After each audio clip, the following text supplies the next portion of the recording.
Hello and welcome back to Game Time, and it has been one of the most eventful weeks in sports. I'm joined here with both Danica and Owen yet again, and the Super Bowl just ended, didn't it, Owen? Yes, it did. The Super Bowl ended, and I was wrong. Sunday night brought us one of the most boring Super Bowls in recent memory. Of course, the Patriots were involved in the last one. Most of the scoring came in the fourth quarter. Going into half, it was only 9-0 in favor of Seattle. By the end, the Seahawks came out on top 29-13. Total snooze fest with a bunch of stat padding at the end. Yeah. First, I need to note that my prediction was the closest in true girl power fashion. Right. Seahawks running back Kenneth Walker III finished the game with 135 yards on the ground and 26 receiving yards. Although he didn't make it into the end zone, K9 was named the Super Bowl MVP, a huge achievement for the front office to consider ahead of his unrestricted free agency. That's right. It's a good point, Danica. Yeah. So he's going to get a lot of money from somebody if Seattle doesn't give it to him. Yeah. Where do you think? What, Jets, you said? I think Seattle's going to give it to him. He was just Super Bowl Now, MVP. definitely. Yeah.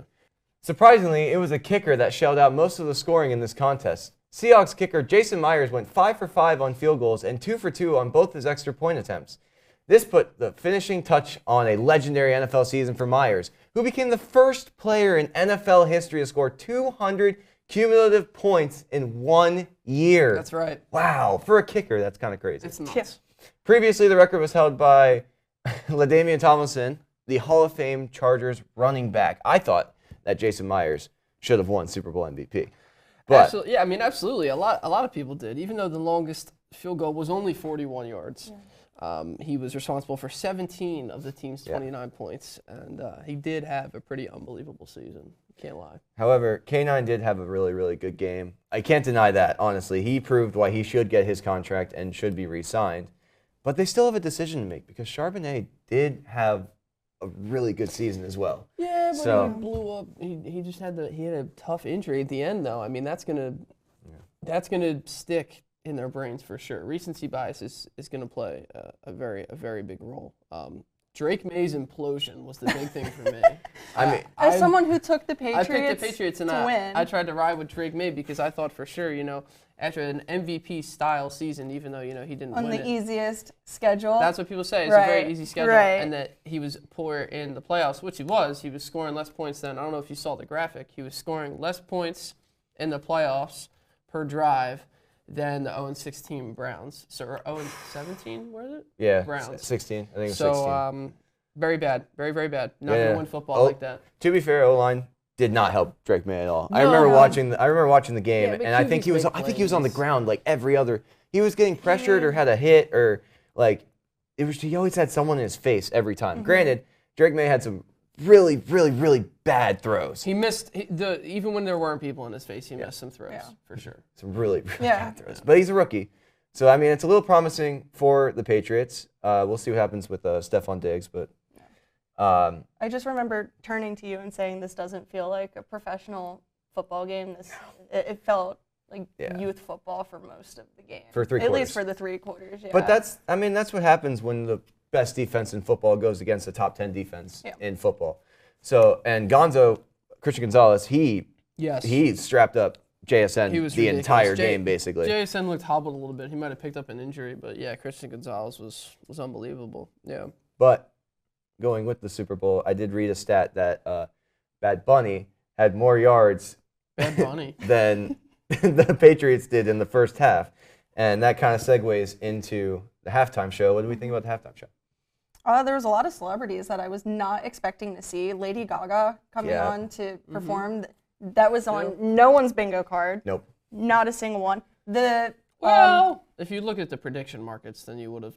What, in Poly Market? Yeah. I mean, Chelsea had her at 95% to show up, so it's like, I was looking at them, but I agree. For the people that didn't look at them, I agree. It was unexpected. Yeah. And I heard somewhere on the radio, actually, that the wedding that was happening was an actual legit wedding. Yep. The couple had actually invited Bad Bunny to come to their wedding, and he said, no, come to the Super Bowl. Yeah. And he actually signed off as the couple's witness. So, That's really cool. They have Benito as their witness on their marriage document. Oh, that's really cool. Corny. Oh my God. Corny? I could not imagine. I'm sorry. Somebody of us three has to say it, right? We can't all just hop on board. We can't all just be like, oh. Yeah, I mean, come on, dude. It's like I got married at the Bad Bunny concert at the Super Bowl halftime when the In front of Seahawks millions. beat Drake May.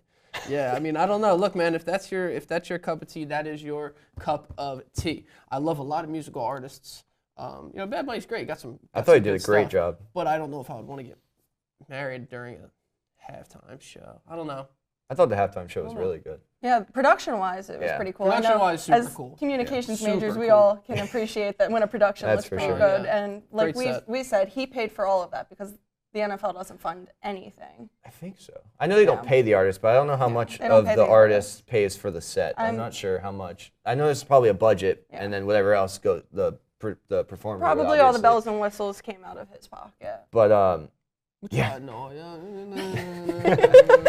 what do we think about the commercials throughout it? Way too many AI ads. Yeah. Way too many. Horrible.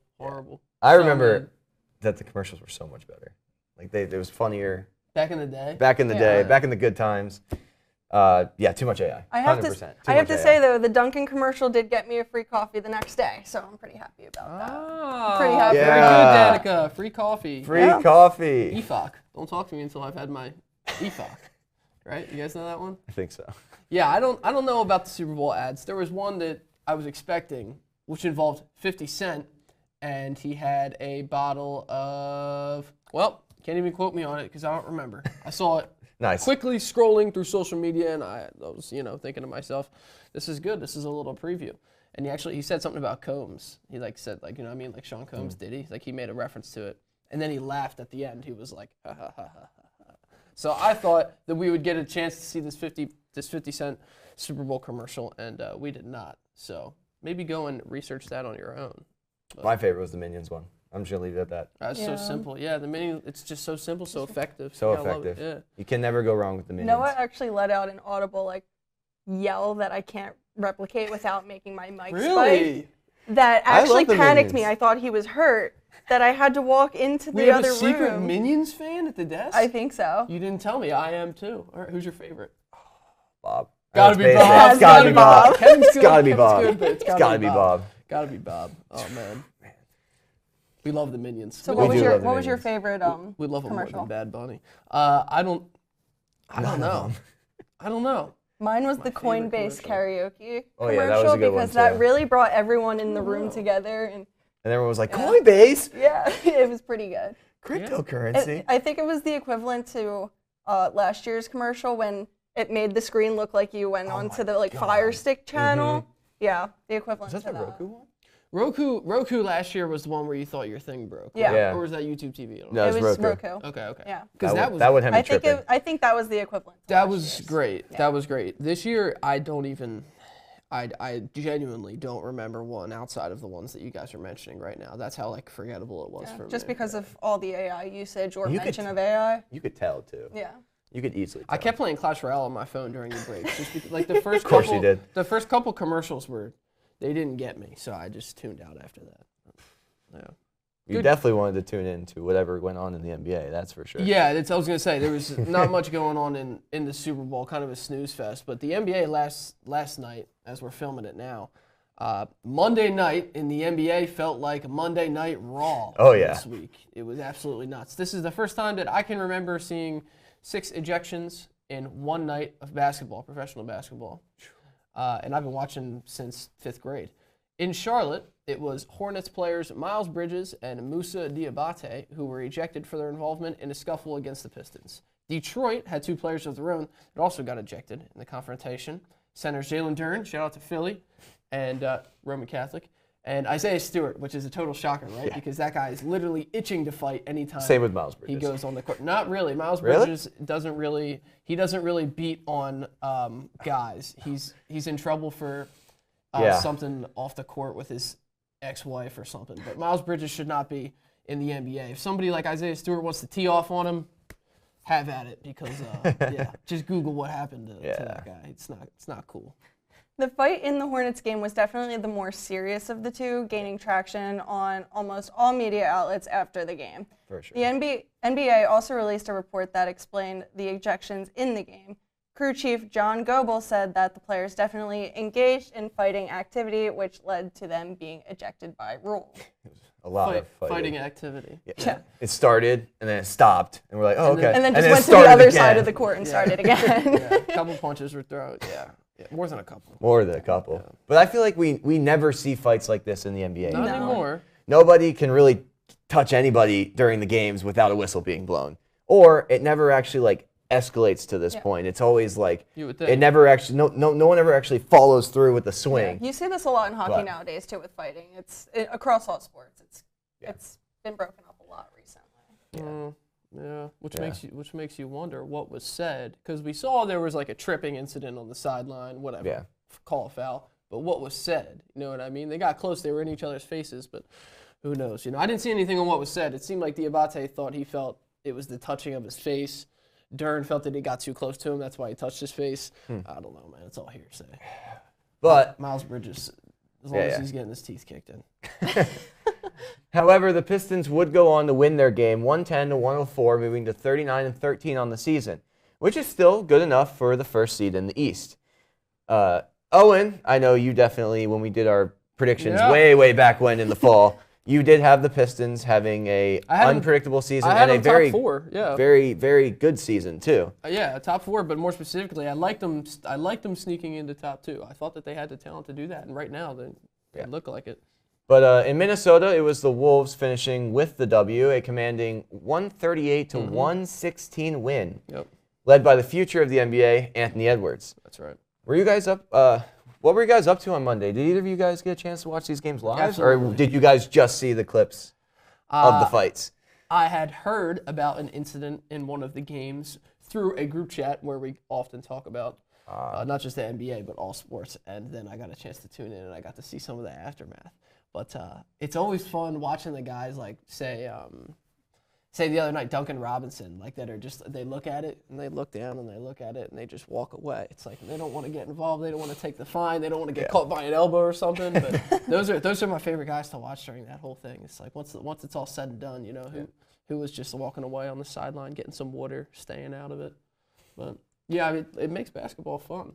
Yeah, for people. Yeah, especially when the police shows up. There was a police presence. There was a police presence. Reference to Charles Barkley when there was a fight with Chris Paul. That's a really, really, really good clip. Chris Paul, because you know how small he is. I mean, he was one of the smaller guys in the league the whole time that he was there, and there was a police presence after because guys in the locker room were scared that he was going to come over there. Chris Paul. I remember that. Yeah, you remember that? Yeah. What do you think about all these fights in just in professional sports in general? I guess because I feel like everyone's bone a lot more aggressive recently. Yeah. Everyone's got a quick fuse. I mean, it depends on the sport. There's a time and a place. Hockey, we're used to this. Every once in a while in the MLB, you have your benches clearing brawl, and everyone loves everyone just that. kind of runs down. And that's classic. But I don't know.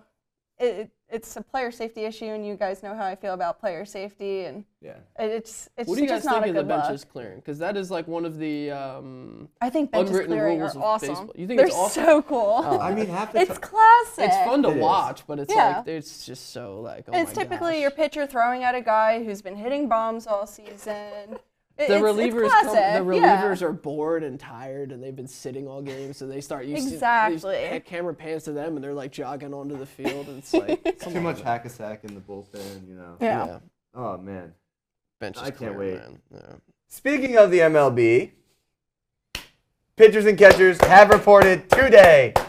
For most MLB teams, they're either in Florida or they're in Arizona. Are you excited? I am so excited, but I have to say my Grapefruit League has nothing on your Cactus League. Whatever. Cactus is in Arizona, Grapefruit's in Florida. Yeah. I, for one, am very hyped. Grapefruit. Honestly. Grapefruit, that's what they Yeah, call that's what they call the Florida spring League. training. Yeah. Grapefruit League. Yeah. League. League. Yeah. Okay. Just completely out of the loop there. Sorry. It's okay. It's all right. But it's finally time for the best sport It's finally to time. begin. It's finally time. There have been a lot of expectations High going into the and season. low. High and low. Yes, high and low. Mainly low. High and Depends low. on the team. High and low. Depends on the Mainly team. But it doesn't matter because Dodgers are going to three-peat, and yeah, so it won't be fun. There's going to be a lockout, and then we're not going to have only going to baseball. watch the Savannah Bananas in 2027. You said that last week. Yes, I did, and I will keep saying that because it's going to happen. Savannah Banana.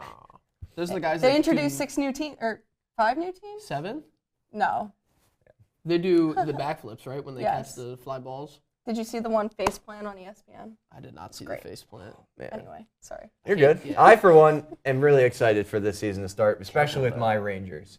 I believe that we have one of the best rotations in baseball. Yes, I know I said it last week, but I'm sticking to that thing.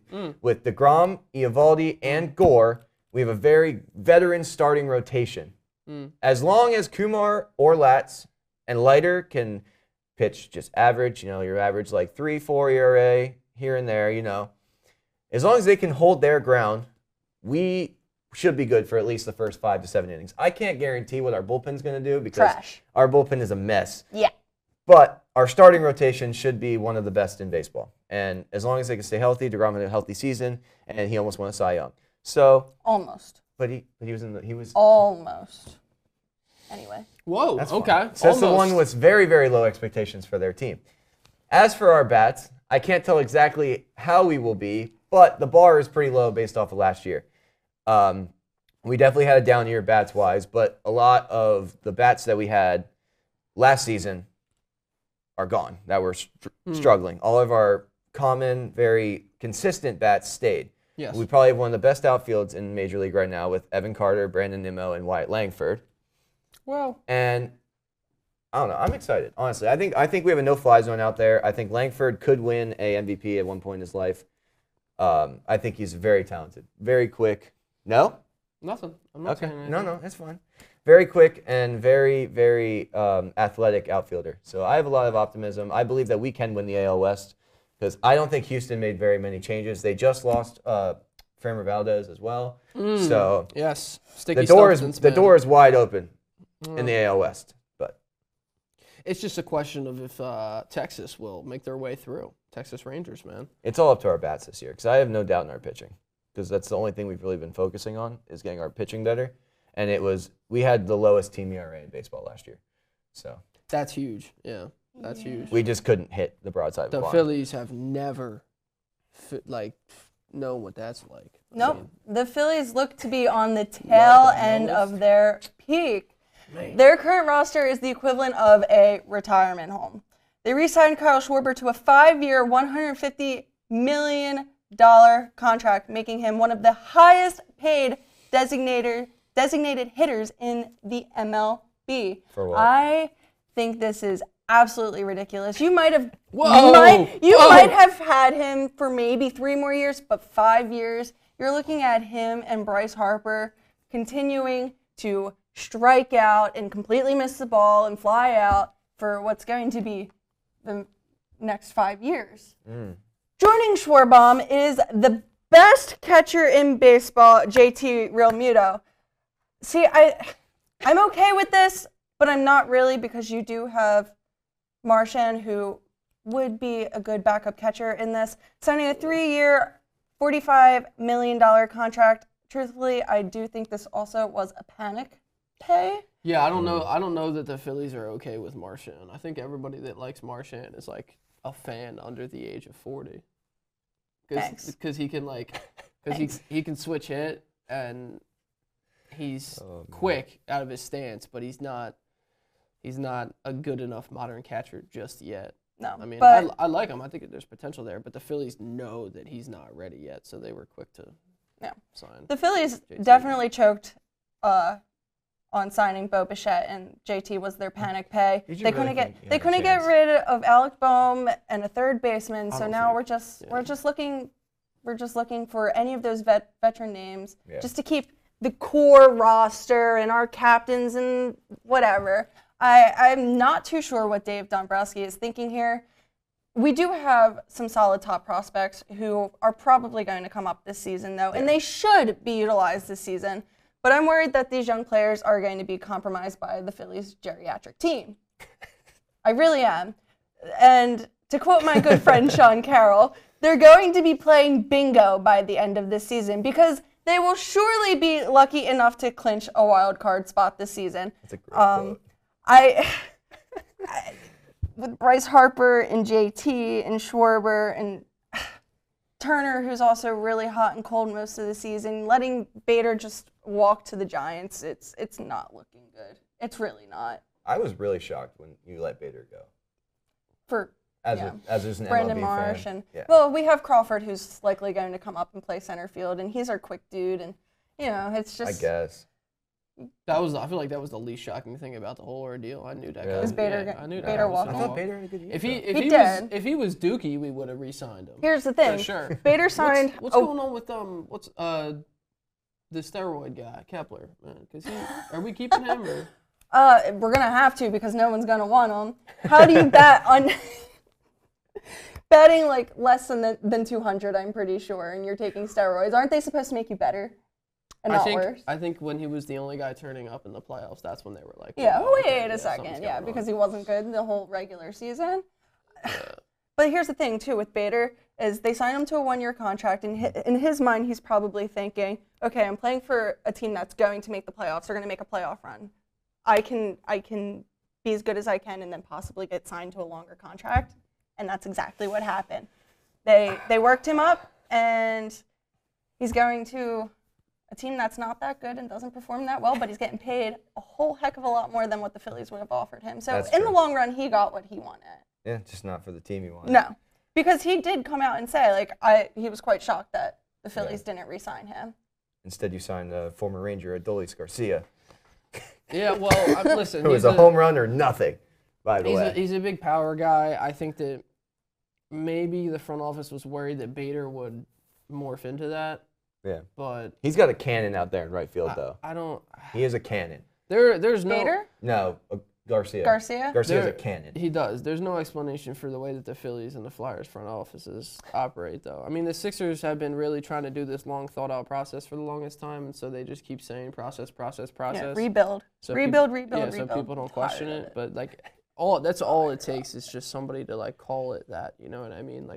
Once somebody labels what the Phillies are doing or labels what the Flyers are doing as some kind of process, then you just automatically extend it that much longer. Well, it'll be nice to see Garcia out in right field in comparison to Nick Castellanos, who will swing at anything low and outside and completely off the plate. If you bounce it in, he's going to swing and miss. Only place your bets if someone is deceased that day. How do I say that Adolis Garcia is the same way? Well, he chases sliders out, and if you throw him a fastball up and in, he is definitely swinging at it. So you guys have fun with that. I can't wait for opening day weekend because guess who the Phillies and Phillies Rangers opening day weekend, by the way. Yeah, we're gonna go. We're gonna go to that game. And I'm gonna talk a whole lot of smack. Guess who the Phillies are playing opening day? Who? No, isn't that what you were gonna say? Yeah, that's what I was trying to say. It never made it as a full sentence, but you got the point. Phillies Rangers opening day weekend. I will be there to watch. The Phillies are Rangers senior. Guess who the All I know as a Phillies fan, and as a Phillies sports fan in general, I say this a lot: expect disappointment, and then you're not surprised when they lose. You're just pleasantly surprised. There it is. Supplied with surprise. Yeah. You gave me your I did. You're just pleasantly surprised when they win. Go ahead. Oh man. Okay, I think it's enough baseball talk for now. We're still just really heated about it. It's just a lot to get out. Yes. Preseason. I'll be there in 2 weeks and I'll let you know how it is. Yeah. We'll see when you're in Miami, right? Yep. Oh man. United States in the Olympics. USA. I knew he was going to do that. USA. They have opened the current Winter Olympics with a mix of dominant performances and powerful storylines. The United States has already collected multiple medals early in the games, keeping itself near the top of the standings. I think they're at around 5-ish? Yeah. 5th, right? Yep, they're in 5th place. Come on, USA. Come on now.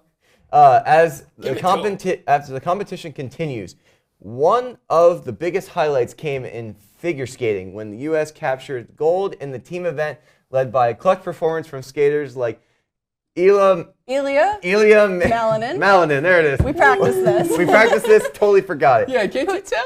Once He's again, from Virginia. Come on now. Really? Parents are Russian. Come on now. Once again, showcasing the country's depth. Yeah, the team events and the figure skaters. It's one of those sports that people are like, I can take it or leave it, but. Yeah. These figure skaters are legit, and Ilya, doing backflips on the ice. That was so cool. That are now legal.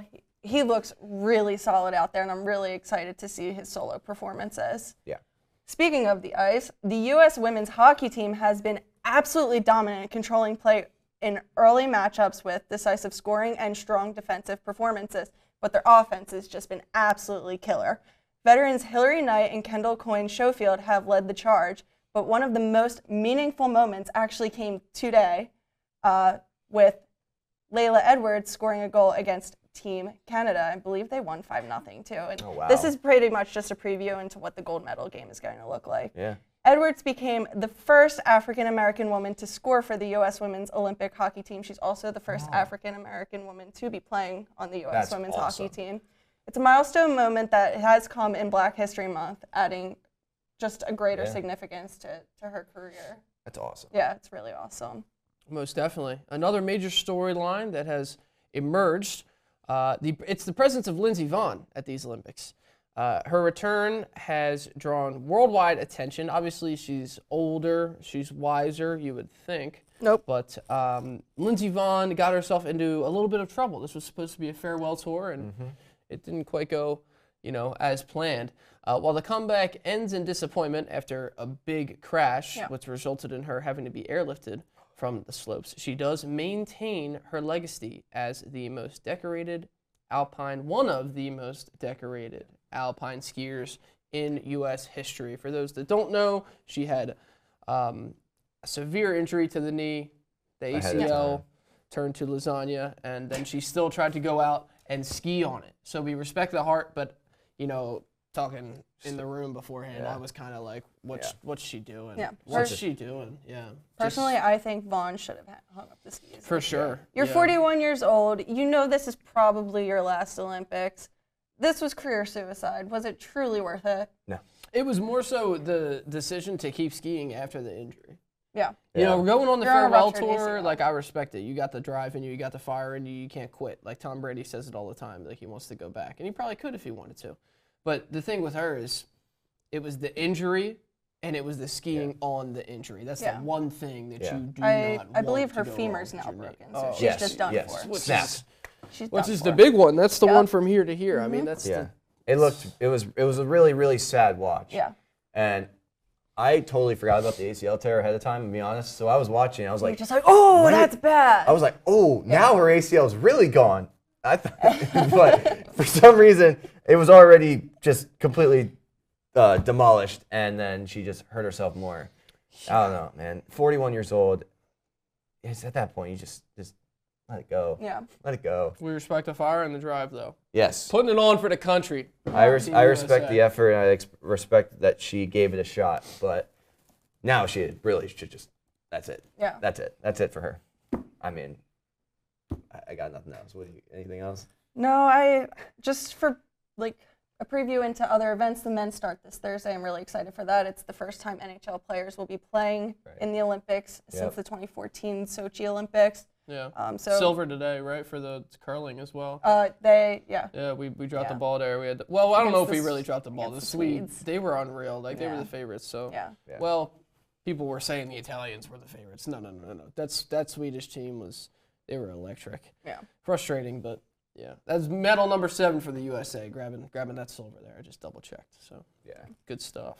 I would like to see you do skeleton head first. No. I'm reading about skeleton and luge for one of my courses. I'm okay. I would like to try the freestyle snowboarding though. That would be cool.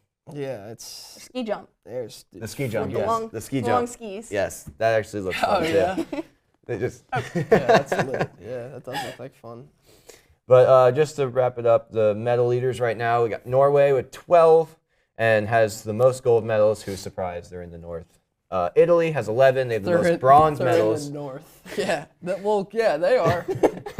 Italy has 7 bronze medals and is second with 11. Norwegian behind the camera over there. Look, you see. Look at that, breaking the wall there. Yeah. And then wrapping it up with Japan, they have 8.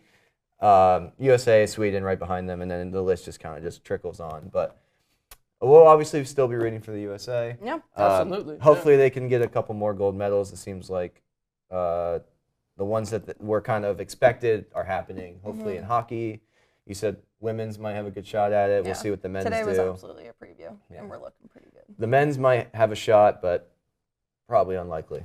But that might be a silver for us. But you never know. You never know. You never know. Hot take. You never You never know. know. You never know. You never know. Canada's really good. Everybody thinks they're going to steamroll everybody, but you never know. You never know. You never know. You never know. Yeah. But that will wrap it up for this episode of Game Time. Hope you guys enjoyed. If you want to see more of me, hear more of me, then you can check out 98.5 WNUW. I have a show on Friday, and then Noah and I have a show together, which will be, originally it was football. We also like to talk about whatever's going on in the We've sports kind of world. pivoted, but yeah. And for me on 98.5 WNUW, Noah and I also do a little morning show called Rise and Shine from 8 to 9, and then I'm all alone on Mondays and Wednesdays from 5 to 7 for your after-work commute, and then I also do another sports show. So if you liked my little discussion about the Phillies, make sure you're tuning in to Around South Philly. Have a great week, everybody. All right.